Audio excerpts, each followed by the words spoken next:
Hər səhər isti suya zərdəçal əlavə edib için və baxın, orqanizminizdə nələr baş verəcək. Birincisi, bütün bədəndə olan iltihabları azaldacaqsınız.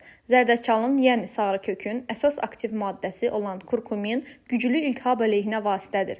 O, artrit kimi müxtəlif iltihabi xəstəliklərin əlamətlərini yüngülləşdirir. Bundan əlavə, bu içki immun sisteminizi gücləndirir, sizi bir çox infeksiyalardan və virus xəstəliklərindən qoruyur. Bəzi araşdırmalar göstərib ki, zərdəçal xərçəng hüceyrələrinin inkişafını ləngidir və hətta kimyoterapiyanın effektivliyini artırır. O, həmçinin qanda şəkərin səviyyəsini tənzimləməyə kömək edir və bu da diabetin qarşısının alınması üçün xüsusilə faydalıdır. Bu içki həm də çəki azaltmağa kömək edir, iştahın və yağ toplanmasını tənzimləməsində mühüm rol oynayan leptin hormonunun miqdarını azaldır. Bu içkini necə hazırlamaq olar? 1 stəkan isti suya 1 çay qaşığı zərdəçal tozu əlavə edin və ən vacib məqam 1 kimdik də qara istiot əlavə edirsiniz. Qara istiotun tərkibində olan piperin zərdəçalın bioloji mənimsənilməsini 2000% artırır və bununla da onun faydalı xüsusiyyətlərini tam şəkildə aktivləşdirir. Bu qarışımın tam effektini görmək üçün ən azı 7 gün çalışın, hər səhər bu qarışımdan isti halda içəsiniz.